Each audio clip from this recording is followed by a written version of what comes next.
Un flashball, ça devrait servir à un ministre d'être un peu au courant de ce qui se passe.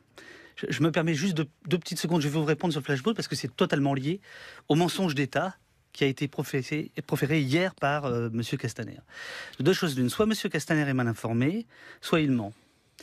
Euh, Moi, je recense des faits, la plupart des mutilations, une vingtaine de personnes qui ont perdu un œil, 4 personnes qui ont perdu une main, des traumatismes à vie.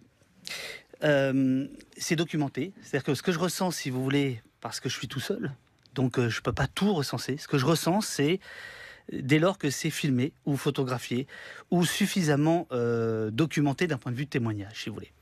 Euh, c'est incontestable. Il y a, depuis 2 mois, et j'ai aussi des forces de l'ordre, on va en parler au téléphone, qui me racontent, etc. Mmh. Il y a des mutilations, des blessés, etc.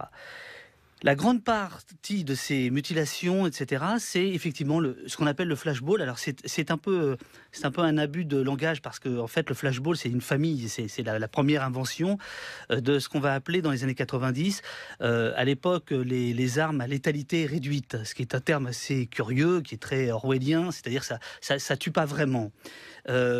Aujourd'hui on emploie un autre terme qui est les armes de force intermédiaire. Tout ça pour dire qu'effectivement, a priori, ce sont des armes qui sont conçues pour ne pas tuer, mais qui mutilent, qui peuvent mutiler. Et donc, Ce sont des balles de quelle grosseur?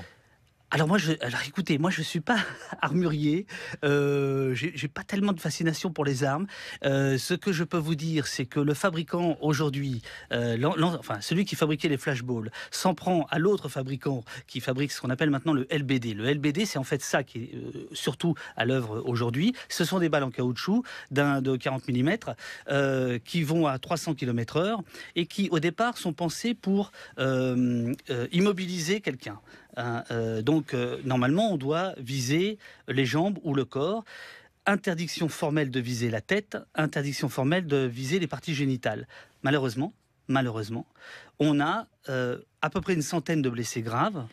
Parmi ces 100 blessés graves, Mmh. énormément de gens qui sont visés à la tête, mâchoire, dents, nez, les yeux, les oreilles, la nuque. Or, tout ça est totalement interdit.